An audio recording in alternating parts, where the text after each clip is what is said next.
ಭಾರತೀಯ ಬಾಹ್ಯಾಕಾಶ ಸಂಶೋಧನಾ ಸಂಸ್ಥೆ ಇಸ್ರೋ ಅಮೆರಿಕದ AST ಸ್ಪೇಸ್ ಮೊಬೈಲ್ನ ಬ್ಲೂಬರ್ಡ್ ಬ್ಲಾಕ್ 2 ಸಂವಹನ ಉಪಗ್ರಹವನ್ನು ಯಶಸ್ವಿಯಾಗಿ ಉಡಾವಣೆ ಮಾಡಿದೆ. ಈ ಉಪಗ್ರಹ ದೂರ ಸಂಪರ್ಕ ಕ್ಷೇತ್ರಕ್ಕೆ ನೆರವಾಗಲಿದೆ. ಆಂಧ್ರಪ್ರದೇಶದ ಶ್ರೀಹರಿಕೋಟಾದ ಸತೀಶ್ ಧವನ್ ಬಾಹ್ಯಾಕಾಶ ಕೇಂದ್ರದ ಎರಡನೇ ಉಡಾವಣಾ ಪ್ಯಾಡ್ನಿಂದ ಇಂದು ಬೆಳಗ್ಗೆ 8:55ಕ್ಕೆ ಉಡಾವಣೆ ಮಾಡಲಾಯಿತು. 6.5 ಟನ್ ತೂಕದ ಬೃಹತ್ ಸಂವಹನ ಉಪಗ್ರಹ ಇದಾಗಿದ್ದು, ಇದು ಭಾರತದಿಂದ ಭೂ ಸಮೀಪ ಕಕ್ಷೆಗೆ ನಿಯೋಜಿಸಿದ ಅತ್ಯಂತ ಭಾರವಾದ ವಾಣಿಜ್ಯ ಉಪಗ್ರಹವಾಗಿದೆ.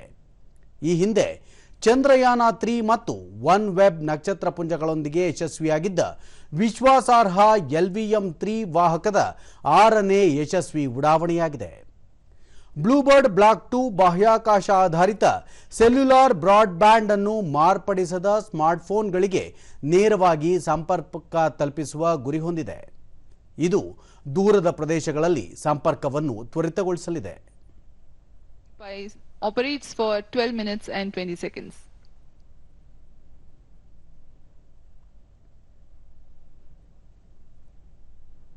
minutes. The launch window for this launch is raised. यह इस मोमोचन यान की 6वीं प्रचालनरत उड़ान है और तीसरी वाणिज्यिक उड़ान है. The satellite deployment. Bluebird Block 2 satellite separated. LVM-3 M6 Bluebird Block 2 mission successfully accomplished. Handing over to mission director. अभी रेंज निदेशक को आपने सुना. Block 2 spacecraft is successfully injected into the specified orbit. LVM-3 M6 mission is successfully accomplished. ये सभी के लिए हर्ष और उत्साह का पल यहाँ पर, जिसमें इस मिशन में ब्लूबर्ड ब्लॉक 2 उपग्रह को सफलतापूर्वक उद्देश्य कक्षा में स्थापित कर दिया गया है. We have had a successful. तो इस वक्त की सबसे बड़ी खबर आप तक पहुंचा रहे हैं, जहां अंतरिक्ष में भारत की अब hello Mahesh successfully launch 434 satellites for ISRO ಅಧ್ಯಕ್ಷ ವಿ ನಾರಾಯಣನ್ ಉಡಾವಣಾ ವಾಹಕ ಬ್ಲೂಬರ್ಡ್ ಬ್ಲಾಕ್ 2 ಸಂವಹನ ಉಪಗ್ರಹವನ್ನು ಉದ್ದೇಶಿತ ಕಕ್ಷೆಯಲ್ಲಿ ಯಶಸ್ವಿಯಾಗಿ ಮತ್ತು ನಿಖರವಾಗಿ ಸೇರಿಸಿದೆ. ಇದು ಅಮೆರಿಕ ಗ್ರಾಹಕರಿಗೆ ಮೊದಲ ಮೀಸಲಾದ ವಾಣಿಜ್ಯ ಉಡಾವಣೆಯಾಗಿದೆ. ಇದು ಶ್ರೀಹರಿಕೋಟಾದಿಂದ ನಮ್ಮ 104ನೇ ಉಡಾವಣೆಯಾಗಿದೆ.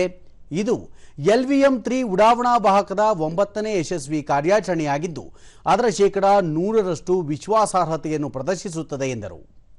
ಭಾರತೀಯ ಉಡಾವಣಾ ವಾಹಕವನ್ನು ಬಳಸಿಕೊಂಡು ಭಾರತದ ನೆಲದಿಂದ ಇದುವರೆಗೆ ಉಡಾವಣೆ ಮಾಡಿದ ಅತ್ಯಂತ ಭಾರವಾದ ಉಪಗ್ರಹ ಇದಾಗಿದೆ ಎಂದು ಅವರು ತಿಳಿಸಿದರು. team members, our industrial partners, academia for their outstanding contribution.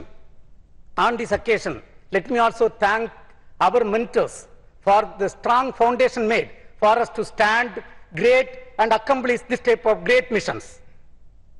Also, let me take the opportunity to thank AST Space Mobile for having great confidence on Indian launcher and giving this opportunity for accomplishing this great feat.